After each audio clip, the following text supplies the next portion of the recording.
But as a child, I mean, Asbury Park was the place to go. It was just full of all kinds of fun house, carousels. There were 2 carousels in Asbury. It was just very magical.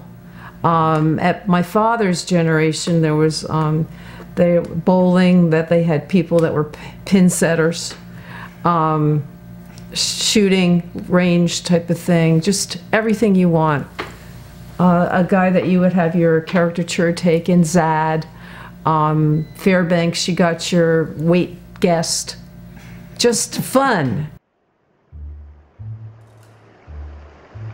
In 1870, much of the Jersey Shore was still virtually uninhabited.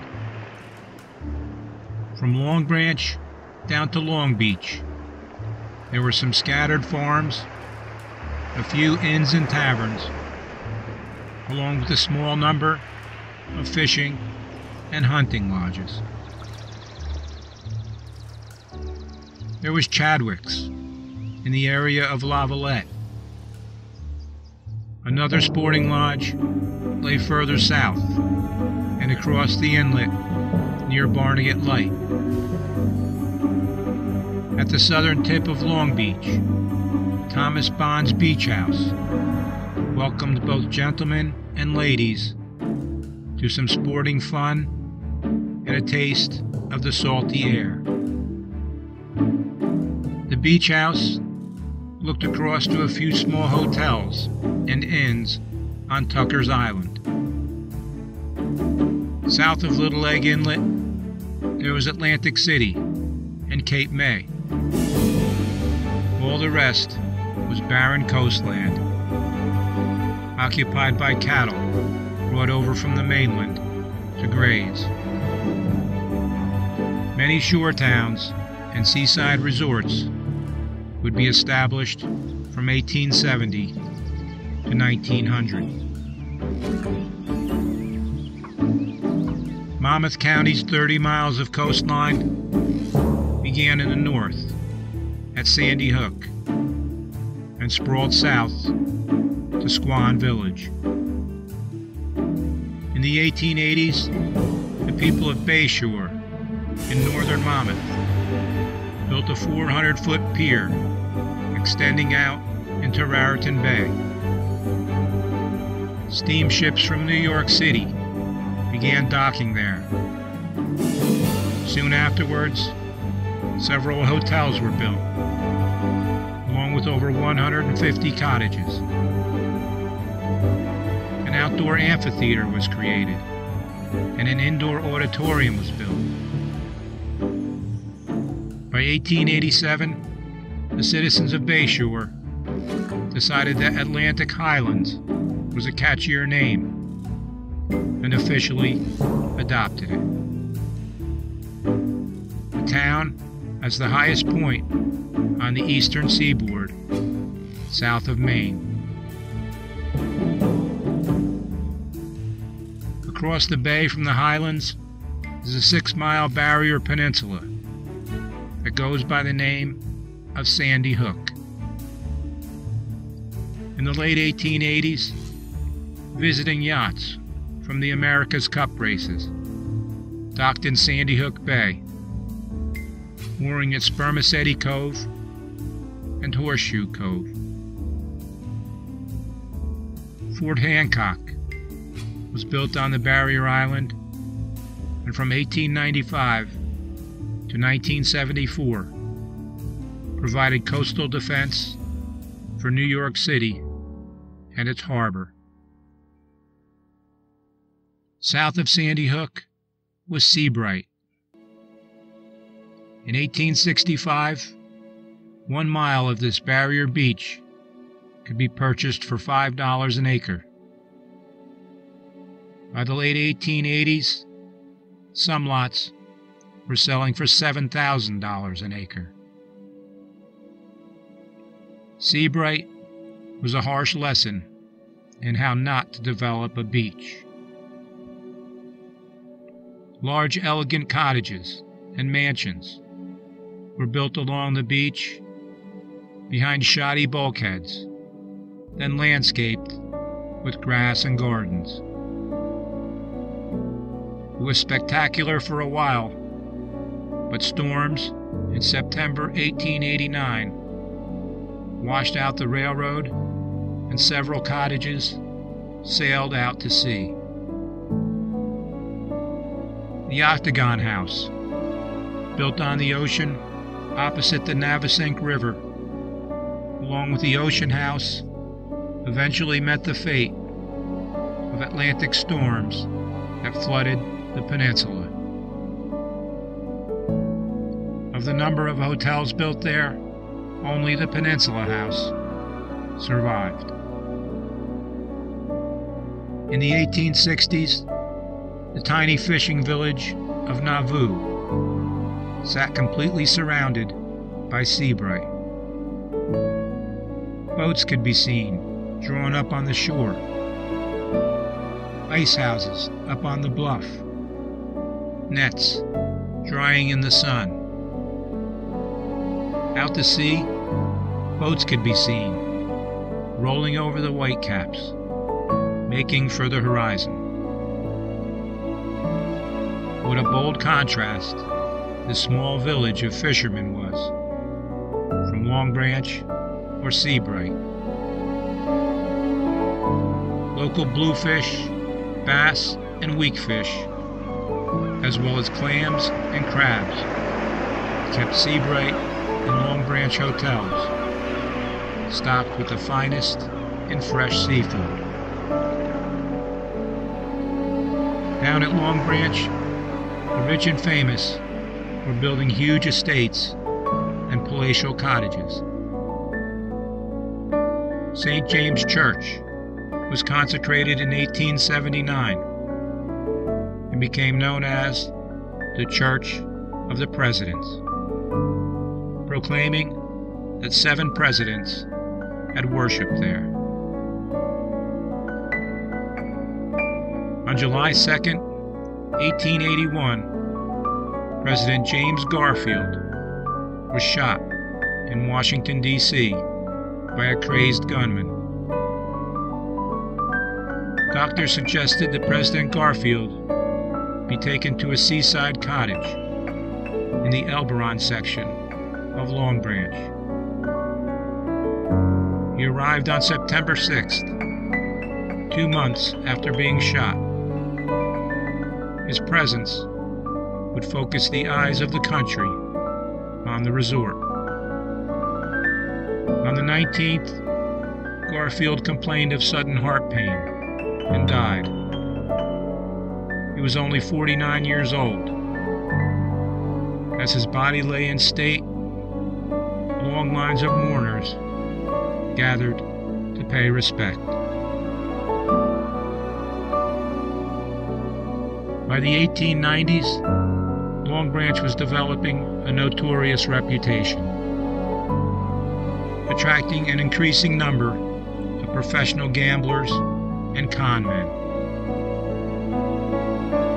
The constant erosion of the 5-mile bluff along the ocean was causing promoters to look elsewhere.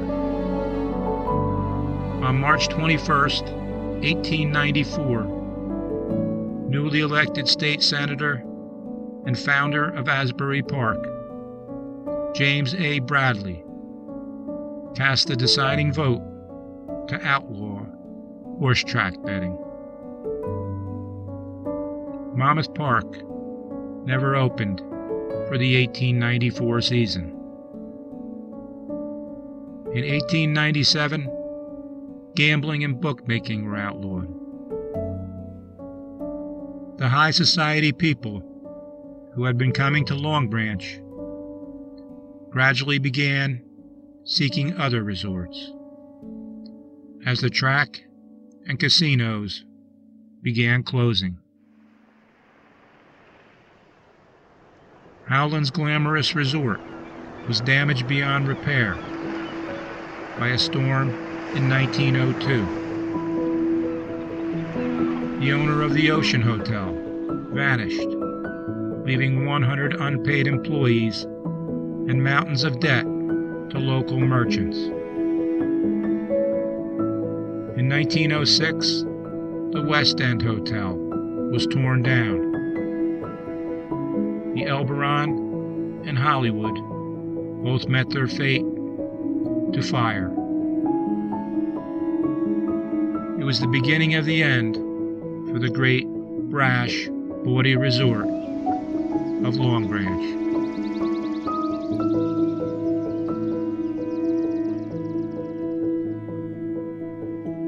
In the farming and fishing villages of Deal and Allenhurst, there was Deal Lake, where cottages were built and the lake was used for boating and recreation. A local horse-drawn trolley operated there until it was replaced with an electrified track in 1889. It ran across the lake and extended into Asbury Park. In 1894, the great auditorium opened in Ocean Grove. This magnificent building was constructed by local shipbuilders in 90 days at the cost of $69,000. Boasting the largest pipe organ in the world, it was claimed that 10,000 people could worship there, with 500 seats for the choir alone. Numerous presidents and entertainers have taken the stage there, as well as the famous preacher, Reverend Billy Sunday. The auditorium is still regarded as an engineering marvel and remains the center of annual camp meetings. On the south side of Wesley Lake in Asbury Park, the Palace Merry-Go-Round was constructed in 1888 at Lake Avenue and Kingsley Street. Crafted by master carousel builder Charles Loof, it would soon be joined by a Ferris wheel with 20 carriages. From atop the ride, all of Asbury Park and Ocean Grove could be seen, along with sprawling, picturesque views of the beach and the ocean. In 1880, Coney Island entrepreneur George C. Tilleu brought his steeplechase amusements to Asbury Park, along with his smiling and unmistakable Tilly character. By 1885, the Asbury Park Ocean Grove Railroad Station was serving over 100 trains daily. On one peak day, 8,000 people were brought to the twin resorts. Over a dozen hotels were serving guests by 1890, and visitors were occupying over 1,000 guest cottages. Some of the most popular accommodations included the Coleman House, the West End Hotel, the Ocean Hotel, and the Hotel Brunswick.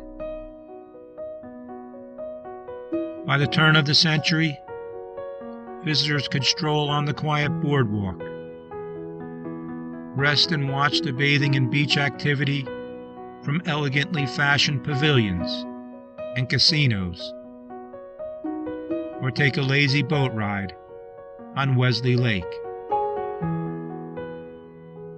In 1912, the New York Times estimated that the summer population at Asbury could reach 200,000. Bradley Beach was developed by James A. Bradley and William B. Bradner in the 1870s, and would become a flourishing seaside resort town heading into the 20th century. Several hotels and pavilions were built along its sprawling beaches The Hotel Lorraine, with its sweeping views of the ocean from every room, would become the crowning jewel of the beach community.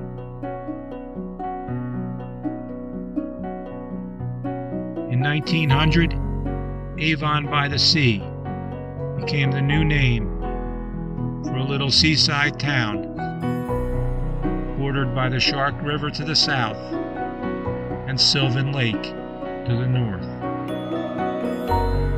The name presumably came from the Avon Inn, which was built in 1883. A quiet boardwalk was built, along with many charming residential cottages. Just to the south, and famous for its oysters and clams, was the town known as Ocean Beach. In 1889, the name was changed to Belmar, taken from the French words Belmar, which means beautiful sea. A boardwalk and fishing pier were built, and by 1890, over 15 hotels were operating there, the largest being the Atlantic, while the most lavish was the Columbia. The Grand Colorado Hotel was also a favorite of vacationers. Several pavilions were built along the beachfront, providing visitors an opportunity to rest, relax, and enjoy an ice cream or soda pop. Yachting was a favorite pastime, and boats docked nearby on the Shark River. Spring Lake was named after a beautiful spring-fed lake, formerly known as Fresh Creek Pond. The prestigious Monmouth House sat between the ocean beach and the lake until it was destroyed by a devastating fire in 1900. A boardwalk, along with luxurious mansions, were built for the wealthy new visitors and residents arriving from New York and Philadelphia. In 1852, Commodore Robert Stockton, a U.S. Navy hero, bought one of the large farms on the beach north of Manasquan River. He built a 35-room mansion facing the ocean, along with a 3/4-mile tract for his racehorses, then named it Girt. The shore house was expanded to become the beach house, and later the massive Stockton Hotel. Further south at Squan Village, an inn named the Osborne House sat on the village square. The tavern was open as early as 1815 and remained a favorite gathering place for many years. Squan never quite developed into a resort town during these early years, remaining more of a simple farming and fishing village. Nearby on the Manasquan River was Brielle, which became a center for small boat building. Scheduled boat departures left out of the inlet, often heading for New York, loaded with wood and charcoal. Squan Village would officially be named after the river and become Manasquan in 1887.